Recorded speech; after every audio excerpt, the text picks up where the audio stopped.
नमस्कार, आप देख रहे हैं एचएस बिहार। मैं हूं आदेशपुरी। बिहार में विधानसभा चुनाव को लेकर सरगर्मी तेज हो गई है और इसकी शुरुआत बिहार के मुख्यमंत्री नीतीश कुमार ने कल कर दी।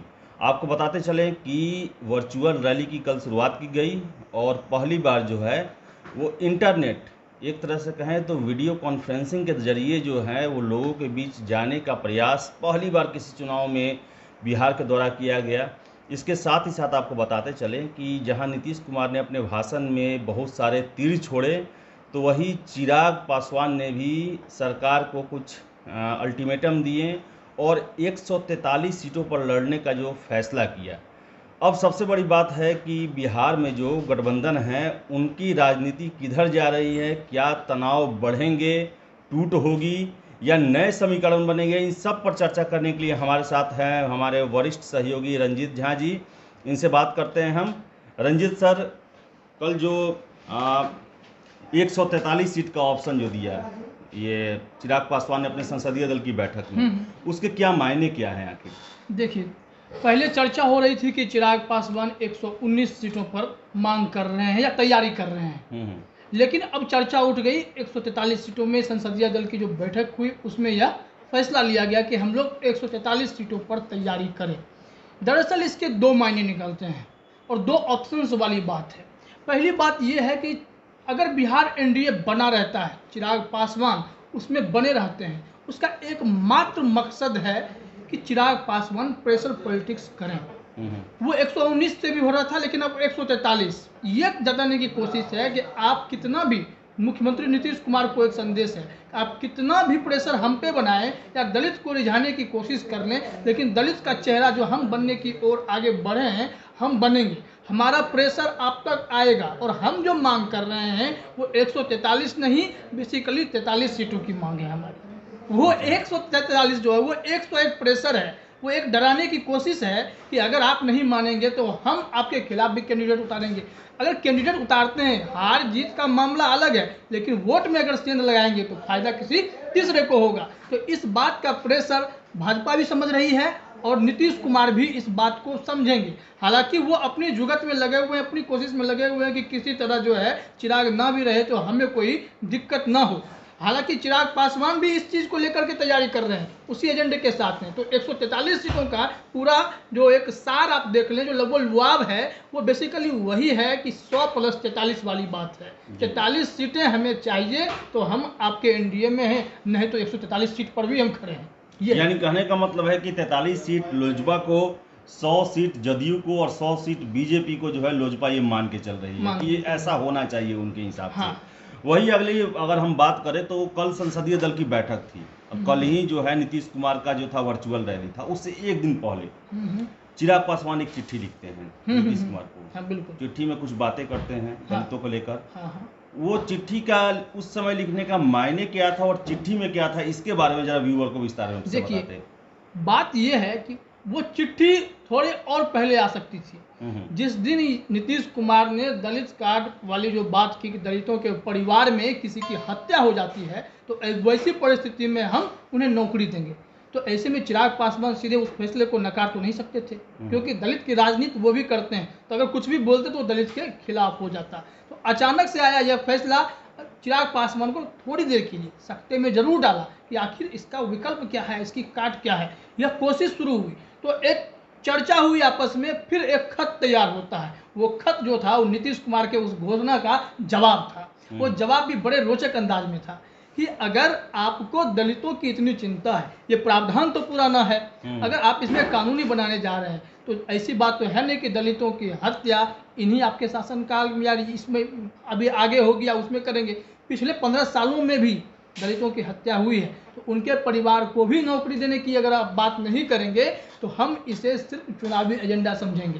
तो आप चुनावी एजेंडा ना बनाएं, आप ऐसा करें कि पिछले, इससे पहले भी आपके 15 साल के शासनकाल में जितने दलितों की हत्या हुई, चुन चुन कर, खोज खोज कर सबको आप नौकरी दें। तो ये चिराग पासवान का एक अनोखा जवाब था जो दलितों के हक में चला गया, क्योंकि वो दलित जो पिछले जो शिकार हुए थे वो तो चिंता में होते ना।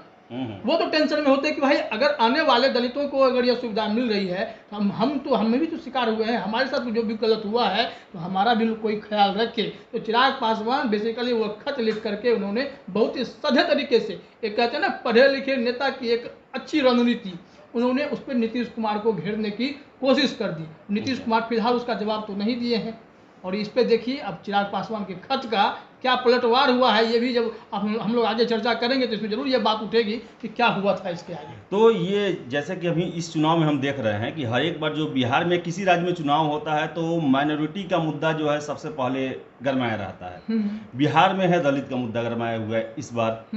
जीतन राम मांझी को नीतीश कुमार अपने पाले में ला के सोचते हैं कि हम जो है दलित का जो ध्रुवीकरण है अपने तरफ कर सकते हैं। और ऐसा स्ट्रेटजी देखा जा रहा है कि चिराग पासवान जो है मांझी के खिलाफ कुछ नहीं बोल रहे हैं और वही मांझी जो है लगातार हमलावर है इनके। क्या आखिर नीतीश कुमार कैसा इनका चाल है, क्या वो मांझी को आगे कर रहे हैं, क्या इनको फ्रंट? बेसिकली पॉलिटिक्स यही है। नीतीश कुमार कब से इस फिराक में थे, क्योंकि चिराग पासवान आज से नहीं महीनों से नीतीश कुमार के खिलाफ अपना तेवर बनाए हुए हैं।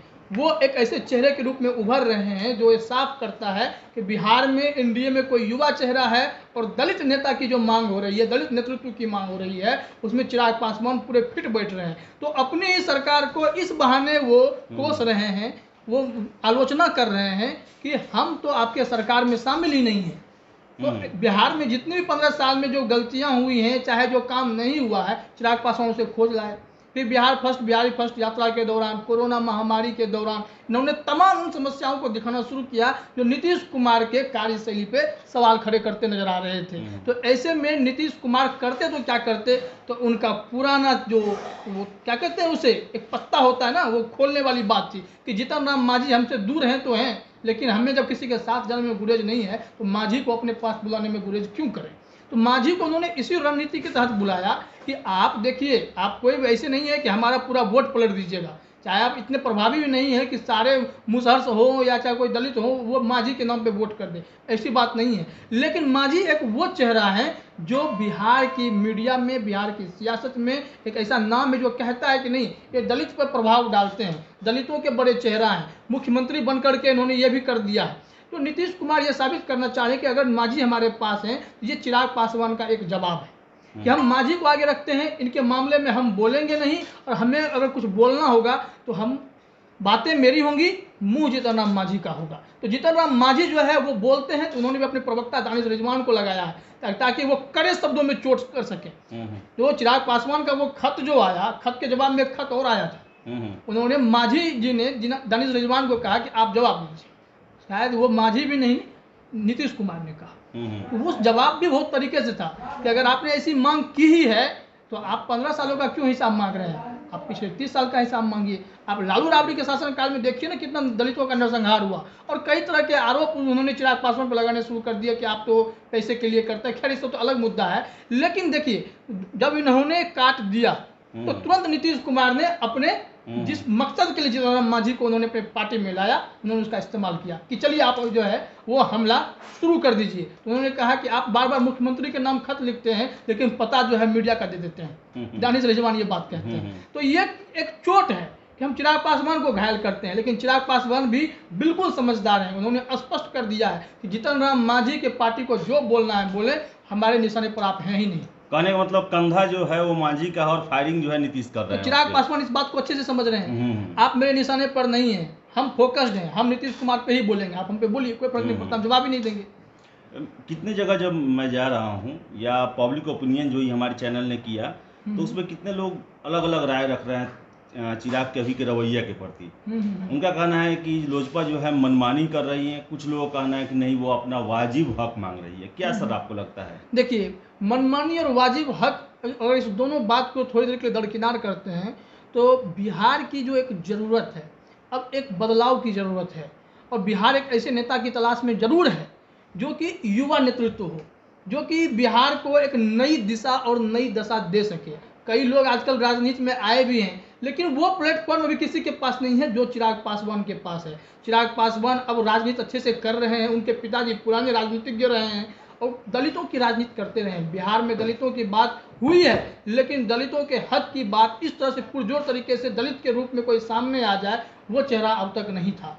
तो चिराग पासवान जब आए हैं तो उन्हें लगता है कि एनडीए में हमारे पास अभी सबसे बेहतरीन मौका है, क्योंकि जदयू में भी नीतीश कुमार के बाद कोई विकल्प नहीं है, क्योंकि वो कोई विकल्प खड़ा ही नहीं हुआ, और भाजपा में विकल्प तो बना ही नहीं है अब तक। तो चिराग पासवान को इस रूप में देखा जा रहा है। आप आम पब्लिक ओपिनियन भी करते होंगे, तो आप लोगों का भी, कई लोगों का सवाल रहता है कि चिराग पासवान या तेजस्वी यादव, चिराग पासवान या नीतीश कुमार, इस तरह के सवाल आते हैं। तो चिराग पासवान एक वो चेहरा बनने की कोशिश कर रहे हैं पूरे बिहार भर में। वो सिर्फ अपने संसदीय क्षेत्र की बात नहीं कर रहे हैं, पूरे बिहार में घूमते हैं और वो चेहरा तैयार कर रहे हैं कि हम जहां जा रहे हैं, हम लोगों की बात कर रहे हैं, हम सबकी बात कर रहे हैं, सबके साथ आगे बढ़ना है।